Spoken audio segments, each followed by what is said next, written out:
Hi, this is Dr. Jenny Mitchell, and I just want to take a few minutes to go over this financial analysis as found in Chapter 7.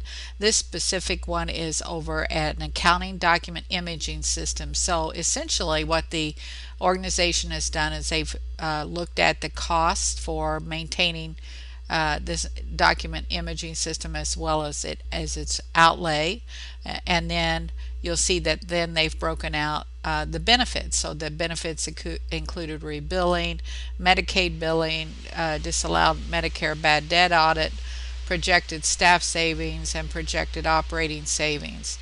And I've duplicated this in an Excel document. So here we have the Excel document that it has duplicated this.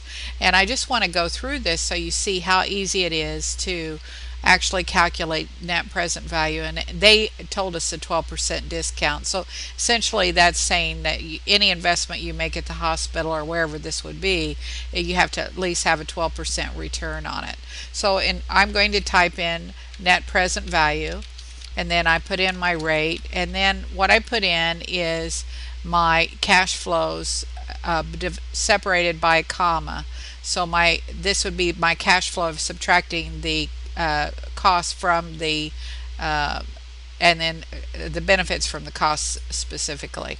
So then I'm doing a comma here, getting that comma, going clear across, and then I end it with a parentheses, and then I subtract that original one-time cost.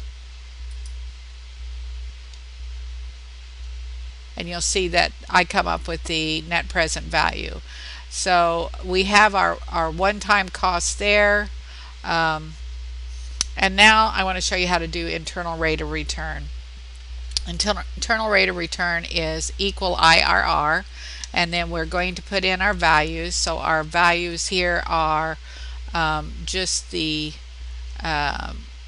the starting here and going all the way across, so you can just go like that, and then you put a comment in and you do a guess, and I guessed 25%, just to saying that that's probably our internal rate of return. And what happens then is it gives me the actual internal rate of return. Now the reason why I wanted to spend a little time with this is because most students do not understand how to do this at all. This is outside of any kind of work that they do. But if you are going to do some type of analysis of an item and there's usually a fairly big outlay, then you definitely want to make sure that you are able to do something simple. And as you can see, I used Excel to do really the work for me. I didn't have to do the mathematics of it. It did the work for me. So hopefully this will give you an idea of how to work on something and essentially use Excel as a tool to help you do a good job of that. So thanks for listening.